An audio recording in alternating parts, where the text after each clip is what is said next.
Good morning, students.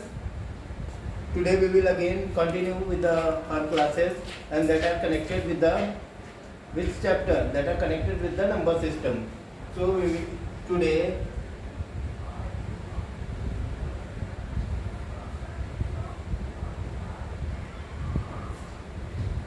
we will again continue with our chapter which is related to the number system, and in this chapter today we will discuss about three main topics, and that are LCM and HCF plus.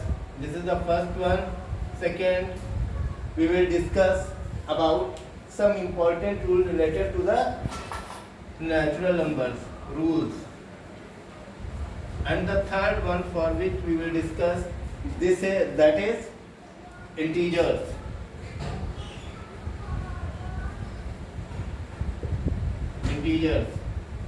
So firstly, if we will going to discuss about the LCM and HCF, the only thing is that the LCM means lowest least common multiples, means इसमें हम लोग LCM के बारे में discuss करेंगे जो कि है least common multiples.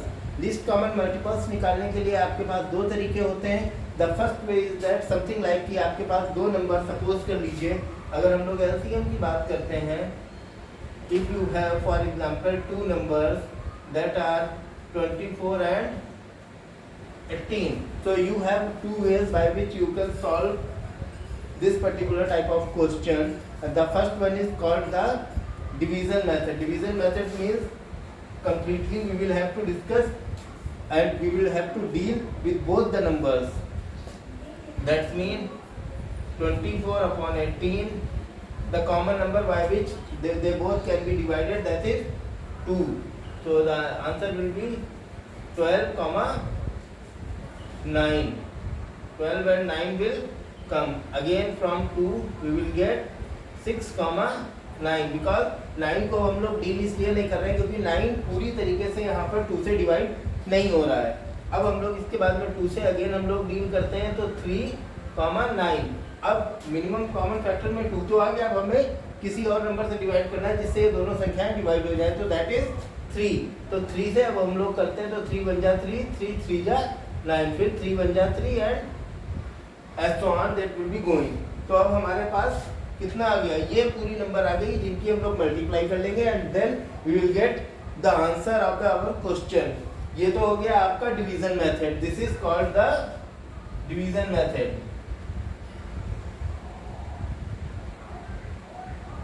Division method. Okay, and now second thing आती है and that is connected with the primary factors. अब यहाँ पे एक टर्म मैंने यूज किया हुआ है, मैं इसको रब करने जा रहा हूँ. एंड अब हम लोग बात कर लेते हैं टर्म की जो कि मैंने अभी रिसेंटली यूज किया है आपके सामने, प्राइमरी फैक्टर्स.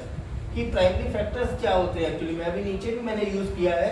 हालांकि काफ़ी चीज़ें ऐसी होती हैं जो हमारे लिए इंट्रोड्यूस्ड होती हैं बट हमको एग्जैक्टली पता नहीं होता है कि वो क्या होती है. जैसे कि प्राइमरी नंबर्स, अगर हम लोग बात करते हैं प्राइम नंबर्स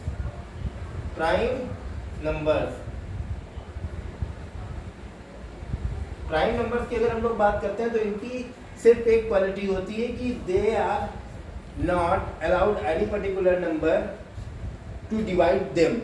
मीन्स कि ये नंबर ऐसी नंबर होती हैं कि जो सिर्फ अपने आप से डिवाइड होती हैं या तो एक से डिवाइड होती है. Means they are only divided by themselves और by 1, so they are called the prime number. और प्राइम फैक्टराइजेशन मेथड से भी हम निकाल सकते हैं. जैसे अगर हम लोग प्राइम नंबर की बात करें, जस्ट एग्जांपल 23.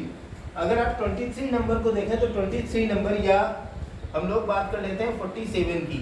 47 या 29 दो ऐसी नंबर्स हैं या बहुत सारी ऐसी नंबर्स हैं जो कि सिर्फ अपने आप से डिवाइड होती हैं, इसके अलावा किसी और नंबर से नहीं.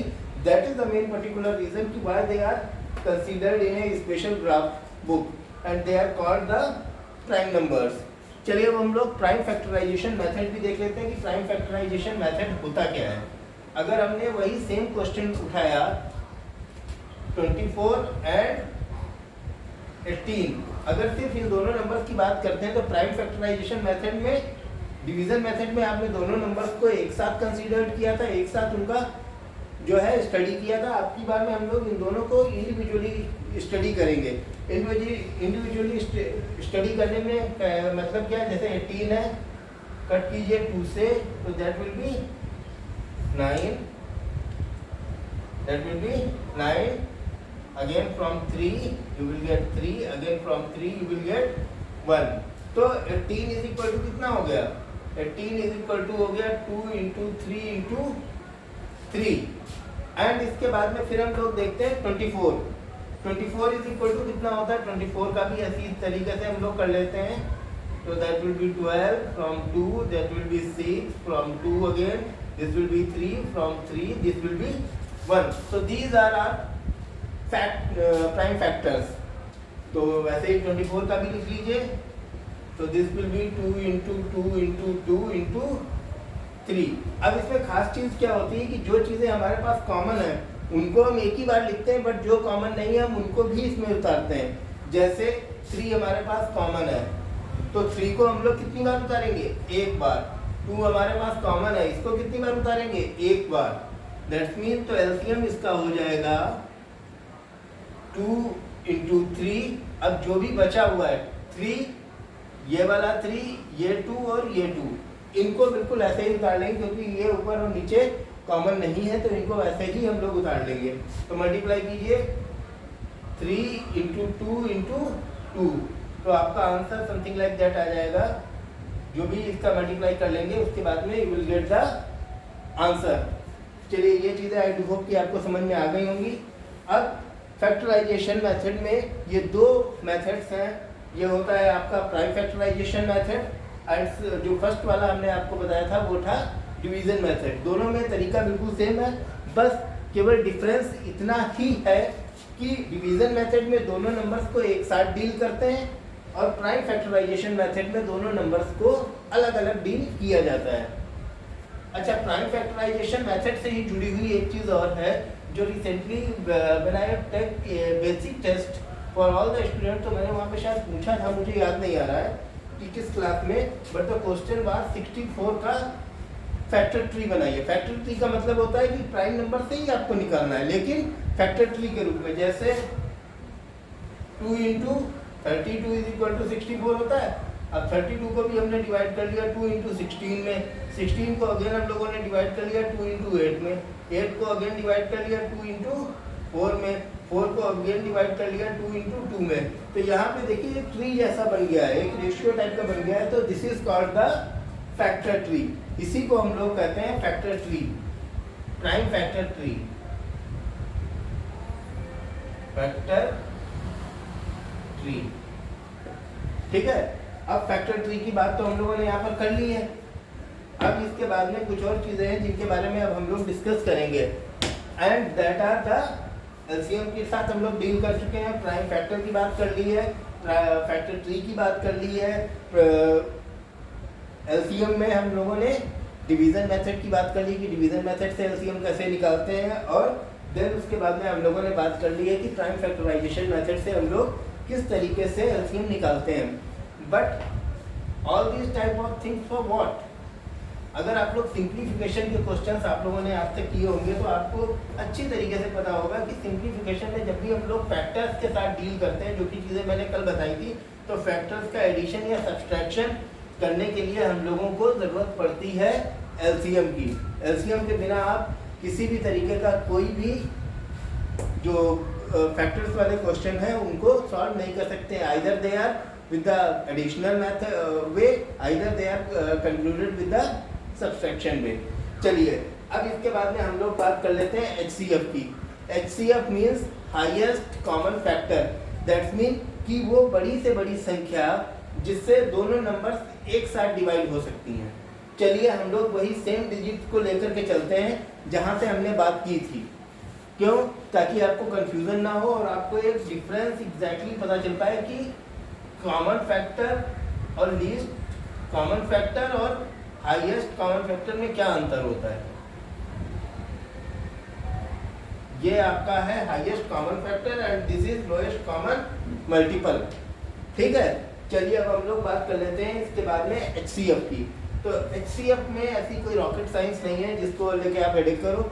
बहुत सिंपल चीज़ है, जैसे कि हमने दो क्वेश्चन लिए थे 24 एंड 18।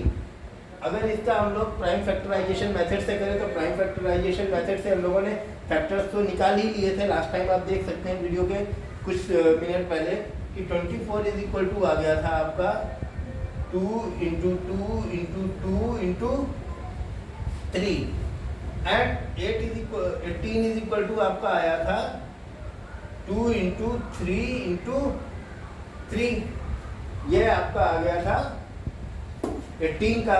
अब इसके बाद में हम लोग जब हाईएस्ट कॉमन फैक्टर की बात करते हैं HCF के साथ अगर हम लोग डील करते हैं तो देखते हैं कि सबसे बड़ी संख्या कौन सी है जो कॉमन निकल सकती है। पहली तो यही आ गई हमारे पास 3, दूसरी हमारे पास क्या आ गई 2 आ गई। बाकी जो नंबर्स नहीं आई हैं LCM में हम इन नंबर्स के साथ डील करते थे, मीन्स इनको मल्टीप्लाई करते थे, लेकिन HCF में हम इन नंबर्स को मल्टीप्लाई नहीं करेंगे और ना ही इन नंबर्स से कोई भी मतलब रखेंगे। We will only deal with the common numbers जो ऊपर वाले में भी हैं और नीचे वाले में भी हैं। तो देखिए आपके पास क्या आया 2 इंटू 3 दैट्स मीन 6, तो इसका 6 एक HCF है। या दूसरे शब्दों में if I will conclude with other words कि 6 is that particular highest number by which we can totally divide the given both the numbers. Okay, चलिए अब इसके बाद में हम लोग बात कर लेते हैं, ये तो हम लोगों ने किससे किया है prime factorization method. This is prime factorisation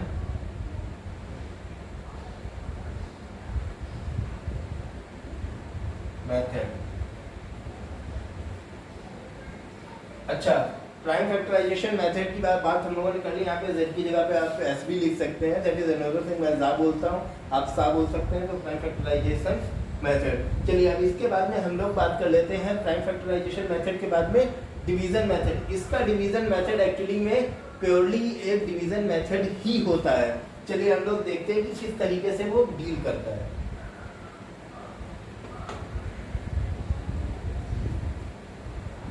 अब हम लोग बात कर रहे हैं इन्हीं दोनों नंबर्स की और इनको किस तरीके से हम लोग डील करेंगे with division method. Division method, चलिए डिवीजन मेथड में देख लेते हैं 18 एंड 24। अब ये तो आप लोग जानते ही हैं कि 18 और 24 का अगर हम लोग कंपैरिजन करें तो 18 छोटा है और 24 बड़ा है। तो 18 से 24 को हम लोग डिवाइड करते हैं तो बन जाएगा, बचा कितना 6 बचा। अब जो ये 6 रिमाइंडर आपका बचा हुआ है, इस 6 के से आपको 18 को डिवाइड करना है जिस नंबर से आपने पहले डिवाइड किया था। तो 6 से अब हम लोग डिवाइड करेंगे किसको 18 को। तो 6 3 जा 18। इट डजंट मीन कि वो कितनी बार जा रहा है, अगर पूरा डिवाइड हो रहा है, ये खास चीज़ है। अगर 6 से 18 पूरा डिवाइड हो रहा है दैट मीन कि 6 ही इसका हाईएस्ट कॉमन फैक्टर है। आई डू होप कि आप सब ये चीज़ समझ गए होंगे, क्योंकि स्टेप्स थोड़े लंबे हो सकते हैं डिफरेंट टाइप के क्वेश्चंस में। अगर 3 नंबर्स का क्वेश्चन होता, 3 नंबर्स का मीन्स जिसमें 3 अलग अलग पार्टीज होती, तो उसको भी हम लोग इसी तरीके से डील करते हैं। और 2 नंबर्स का जो LCM आएगा, जो HCF आएगा, उसी HCF से हम लोग तीसरी नंबर को भी डिवाइड करेंगे। अगर टोटली डिवाइड हो जाता है तो दैट्स ओके, अगर नहीं होता है तो we will proceed with the same way. और इसी तरीके से 4 नंबर और 5 number whatever will be the numbers, तो उससे कोई फर्क नहीं पड़ता। मेथड एंड जो हम लोगों का फिनोमेना है इस सवाल को सॉल्व करने का, किस तरीके से हमने कंक्लूड किया, वो बिल्कुल एग्जैक्टली सेम वैसा ही रहेगा। ओके स्टूडेंट्स, चलिए अब मैं इसे रब कर देता हूँ एंड रब करने के बाद में we will discuss about some particular rules, और हम लोग बात करेंगे कि ये रूल्स किस चीज़ में इस्तेमाल होते हैं। मैं ये सारा कुछ रख दिया दे रहा हूँ and then we will discuss about the rules.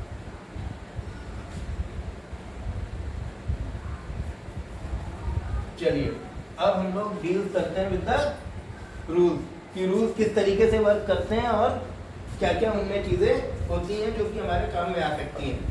These particular rules are known as सर्वसंख्या इन हिंदी। हिंदी में अगर रूल्स की आप बात करें तो आपने इन्हें सुना होगा कि ये सर्वसंख्या के नाम से भी जाने जाते हैं। रीज़न क्या है कि इनका नंबर सिस्टम में बहुत ज़्यादा इस्तेमाल होता है। किस तरीके से होता है आप देखिए, जैसे एक क्वेश्चन है 1008 का आपको स्क्वायर निकालना है। अब ये तो बड़ी चीज़ हो गई कि 1008 का स्क्वायर निकालोगे तो आपके पास बहुत टाइम लग जाएगा। नो माय डियर स्टूडेंट, इसके लिए मैथमेटिक्स में बहुत सारे रूल्स दिए गए हैं जिनको इस्तेमाल करके आप आसानी से इसका स्क्वायर निकाल सकते हो। एक सिंपल तरीका तो यही है कि 1008 इंटू 1008 आप इस तरीके से डील करके कर लीजिए। बट नो, इसमें हम लोग कुछ और चीज़ें भी कंक्लूड करते हैं जिससे कि हम इनको आसानी से इस्तेमाल कर सकते हैं। तो आप लोग रूल्स जरा देख लीजिएगा और अपनी कॉपीज़ में उतार लीजिएगा और इससे रिलेटेड जो क्वेश्चंस है वो आप लगाइएगा। आई डू होप कि आप इसके रिलेटेड जो क्वेश्चंस हैं उनको लगाना बहुत ज़्यादा इंजॉय करें, क्योंकि ये क्वेश्चंस बहुत ज़्यादा अच्छे होते हैं और इनका इस्तेमाल डिफरेंट टाइप्स की चीज़ों में भी किया जाता है। चलिए सबसे पहले हम लोग बात कर लेते हैं a प्लस बी का whole square is equal to A square plus B square plus 2ab। Same a minus B का whole square is equal to A square plus B square minus 2ab। अब एक यहाँ पर second, third one a square minus B square is equal to a plus B and a minus B. इसी तरीके से हम लोग अगेन देखते हैं a प्लस बी प्लस सी का होल स्क्वायर, तो ये आ जाएगा आपका a square plus B square plus C square plus 2ab plus B C plus C A. इस तरीके से हम लोग बहुत सारे इससे कनेक्टेड रूल्स हैं, वो आप लोग सर्च करेंगे और मुझे बताएंगे कि किस तरीके से वो होते हैं। ये 4 रूल्स मैंने आप लोगों को I have told about this particular 4 rules, और कुछ रूल्स मैं आप लोगों को होमवर्क से करने के लिए दे रहा हूँ कि आप मुझे बताइए कि उनकी वैल्यू एग्जैक्टली क्या होगी। ठीक है, जो रूल्स आपको घर से फाइंड आउट करने हैं मैं उनकी बात कर लेता हूँ। वो है something like that a plus B का whole cube, a minus B का होल क्यूब,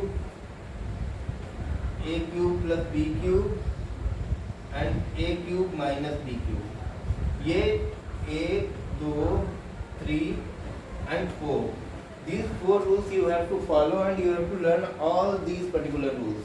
ठीक है स्टूडेंट्स, चलिए अब हम लोग बात कर लेते हैं। हमने जो एक नंबर आपके सामने ली थी कि इसका इस्तेमाल किस तरीके से किया जाता है, देखते हैं। सबसे पहले अगर आप देखिए, हमने एक नंबर दी थी आपके पास 1008 का स्क्वायर, तो easily we can convert is 1000 with it. इसमें तो कोई प्रॉब्लम नहीं होगी। 1008 को हम लोगों ने इस तरीके से डिवाइड कर लिया। अब हम लोग थोड़ी देर के लिए मान लेते हैं ये a है और ये b है, तो फिर हम लोगों का क्या हो जाएगा 1000 का स्क्वायर प्लस 8 का स्क्वायर प्लस 2 इंटू 1000 इंटू 8। अब ये लगाना बहुत इजी हो गया। अब इसको हम लोग सॉल्व करेंगे तो इसकी वैल्यू आएगी 1 2 3 4 5 6 plus 16 plus what will become 16,000। Okay, अब हम लोग इसको ऐड कर लेंगे, then we will get the answer simply. Okay, तो इस तरीके से आप लोग डिफरेंट क्वेश्चंस के साथ डील करेंगे। एंड अगर किसी भी तरीके की कोई भी प्रॉब्लम आती है तो आप मेरे व्हाट्सएप नंबर पे मुझे कांटेक्ट करके मुझे बता सकते हैं। ओके स्टूडेंट्स, चलिए अब हम लोगों का जो आज का लास्ट टॉपिक है, अब हम लोग उसके बारे में बात करते हैं, that is related with the integers कि what are the integers. Integers क्या होते हैं, चलिए देख लेते हैं।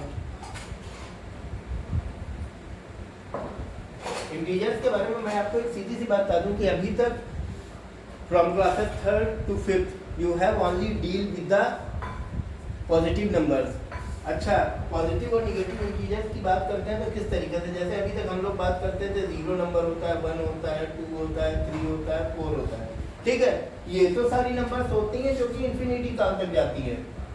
बट क्या कभी आपने ऐसा सोचा है कि नंबर लाइन पे जब हम लोग डिनोट करते हैं, आपने अपने बुक्स में देखा होगा कि 0 से लेफ्ट हैंड साइड पे भी बहुत सारी नंबर्स होती हैं और वो भी विद द सेम डिजिट, और वो भी आपकी कहाँ तक जाती हैं, इन्फिनिटी वे तक जाती हैं।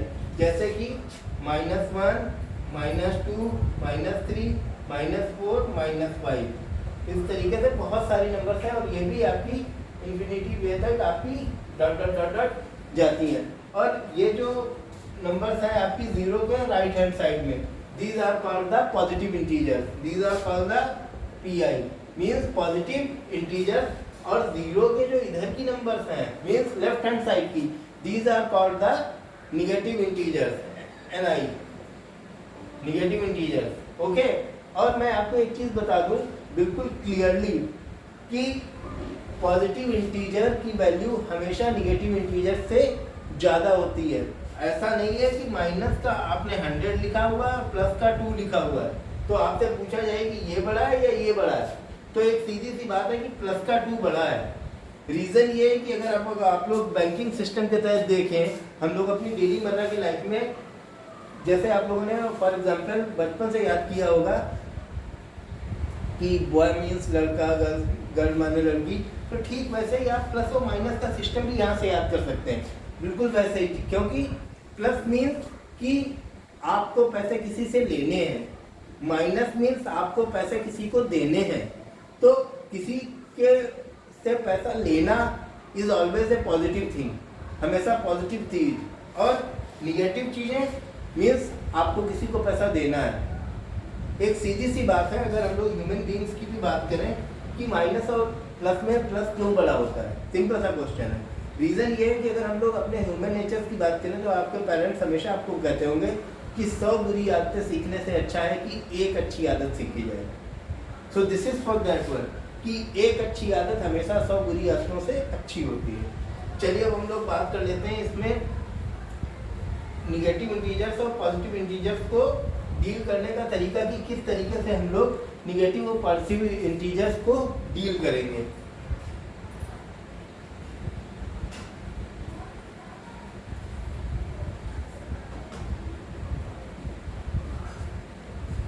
अच्छा, निगेटिव और पॉजिटिव इंटीजर से ऊपर भी एक चीज होती है जैसे जीरो।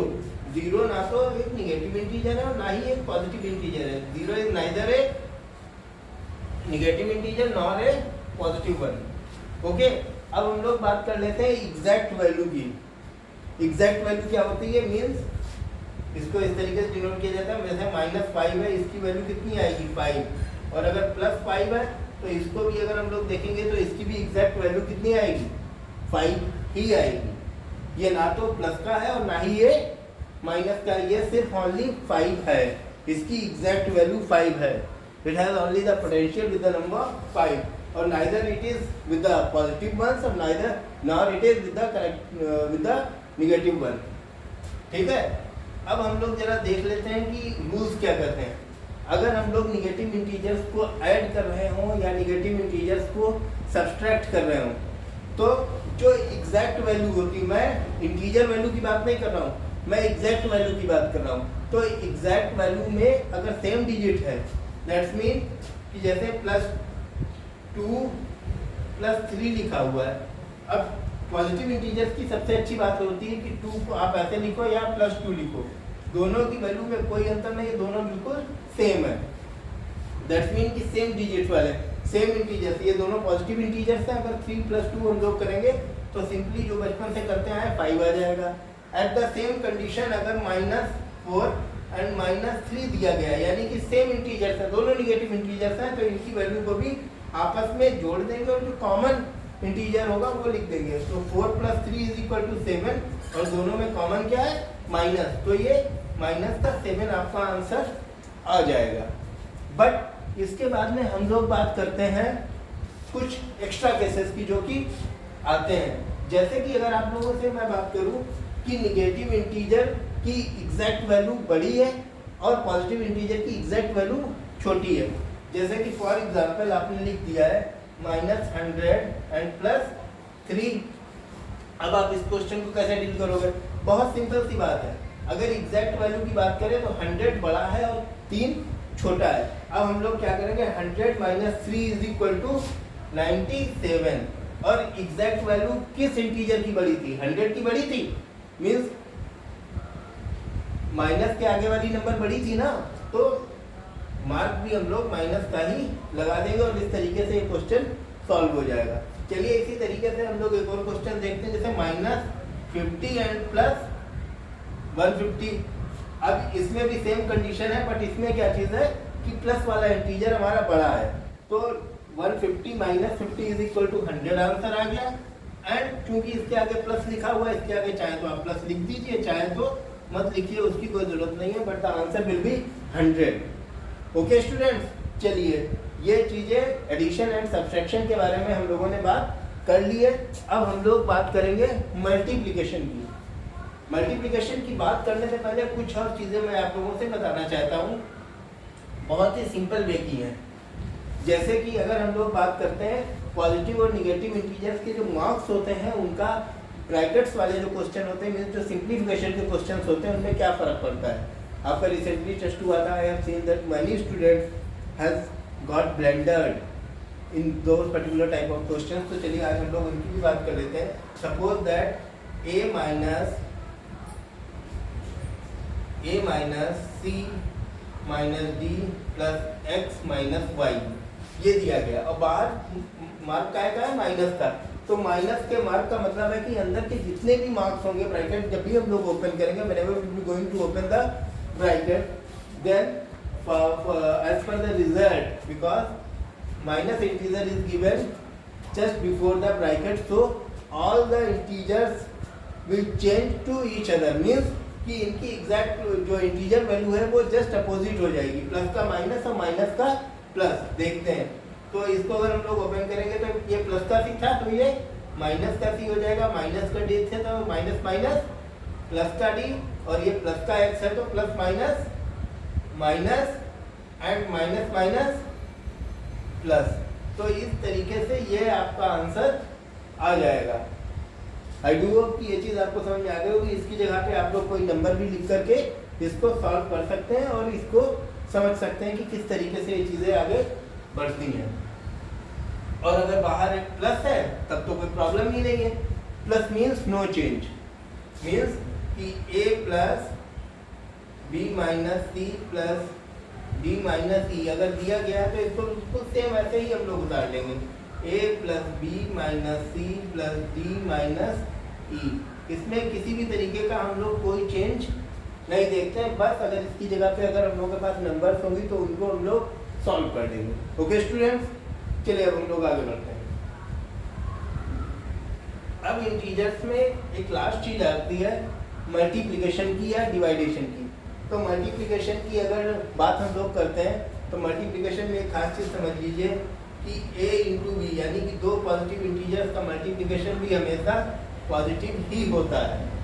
अगर एक इंटीजर माइनस में है और एक इंटीजर प्लस में है तो वैल्यू हमेशा माइनस में ही होगी। Means minus A into B is equal to minus A B and A into minus B, this will also considered as minus A B. जहर चाहे दूध में मिले या दूध जहर में, बनना जहर ही है, मीन्स वैल्यू माइनस ही आएगी। अब आगे देख लेते हैं, अगर दो माइनस इंटीजर्स ले लेते हैं तो इनकी वैल्यू हमेशा क्या आएगी, प्लस।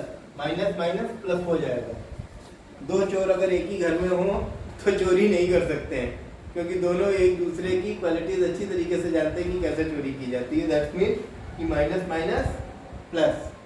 ठीक है, तो यहाँ तक आप लोग समझ गए हैं। और इन्हीं सारी चीज़ों का इस्तेमाल हम लोग टाइम टू टाइम बहुत सारी चीज़ों में करते हैं, जैसे कि सिंप्लीफिकेशन के क्वेश्चंस, डिवाइडेशन के, मल्टीप्लिकेशन के, या इस तरीके के बहुत सारे क्वेश्चंस होते हैं, उनमें हम लोग करते हैं। Tomorrow we will discuss about the fraction and the decimal. तो कल मैं आप लोगों से उम्मीद करता हूँ कि you all will learn something about decimal and fraction. तो कल हम लोग बात करेंगे डेसिमल्स के बारे में and the second one will be fraction, क्योंकि ये दोनों टॉपिक एक दूसरे से रिलेटेड है। जहाँ पर फ्रैक्शन होगा वहाँ पे डेसिमल होगा, जहाँ पे डेसिमल होगा वहाँ पे फ्रैक्शन होगा। तो कल हम दोनों लोग इन दोनों चैप्टर्स के बारे में डिस्कस करेंगे। एंड तब तक आप लोग इससे रिलेटेड मिनिमम 25 क्वेश्चंस अपनी बुक में लगा करके रखेंगे। किसी भी क्वेश्चन में अगर कोई प्रॉब्लम होती है तो वो क्वेश्चन मेरे व्हाट्सएप नंबर पे आप मुझको सेंड कर सकते हैं। मैं उस क्वेश्चन का सोल्यूशन आपको 2 घंटे के अंदर लिख के ज़रूर दे दूँगा। And my contact number is, जैसा कि आपको पता है,